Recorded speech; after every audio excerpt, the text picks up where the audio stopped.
অবশেষে দফায় দফায় আলোচনার পরে আমেরিকা এবং চীনের মধ্যে শুল্ক যুদ্ধের শীতলতা কাটতে শুরু করল। সুইজারল্যান্ডের জেনেভায় বৈঠকের পরেই দুদেশের শুল্ক যুদ্ধের সাময়িক বিরতির সিদ্ধান্ত নেওয়া হয়েছে। মার্কিন সংবাদ মাধ্যম দ্য গার্জিয়ানের প্রতিবেদন অনুসারে সোমবার ৯০ দিনের জন্য ১১৫% শুল্ক স্থগিত রাখার সিদ্ধান্ত নিয়েছে দুদেশই। শুল্কে আমেরিকা এবং চীনের ৩ মাসের যুদ্ধবিরতির সিদ্ধান্তের ফলে এখন চীনা বাজারে মার্কিন পণ্যের ওপর ১০% এবং আমেরিকার বাজারে চীনা পণ্যের ওপর ৩০% শুল্ক কার্যকর থাকবে। শুরুটা হয়েছিল ব্যথা নিরাময়ের ওষুধ ফ্যান্টানাইলকে কেন্দ্র করে। ট্রাম্পের অভিযোগ ছিল আমেরিকার বাজারে নিষিদ্ধ ওই ওষুধটি চীন থেকে তাদের দেশে প্রবেশ করেছে। ওই সময়ে কানাডা, মেক্সিকো এবং চীনের উপর শুল্ক চাপানোর সিদ্ধান্ত নিয়েছিলেন তিনি। পরে ভারত সহ আরও বিভিন্ন দেশের উপর শুল্ক চাপান ট্রাম্প।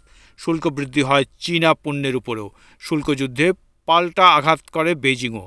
তারাও মার্কিন পণ্যে পাল্টা শুল্ক চাপানোর সিদ্ধান্ত নেয়। এইভাবে দফায় দফায় একে অন্যের পণ্যে শুল্ক চাপাতে থাকায় শেষ পর্যন্ত আমেরিকার বাজারে চীনা পণ্যের ওপর ১৪৫% শুল্ক কার্যকর হয়। পাল্টা চীনা বাজারে মার্কিন পণ্যের ওপর ১২৫% শুল্ক কার্যকর করা হয়। উদ্ভূত পরিস্থিতিতে প্রভাব পড়তে শুরু করেছিল আমেরিকার শেয়ার বাজারের উপরেও। মার্কিন বাণিজ্য এবং শুল্ক নীতি ঘিরে আমেরিকার আম জনতাও প্রশ্ন তুলতে শুরু করেছিলেন। এই পরিস্থিতিতে গত মাসের শেষের দিকেই চীনা পণ্যের উপর শুল্ক কমানোর আভাস দিয়েছিলেন ডোনাল্ড ট্রাম্প।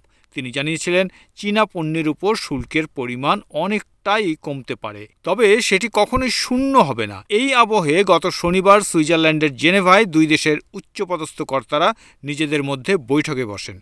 রবিবারও আলোচনা হয়। ওই বৈঠকের পরেই সোমবার ১২ই মে শুল্কযুদ্ধে সাময়িক ইতি টানার সিদ্ধান্ত নিল আমেরিকা এবং চীন।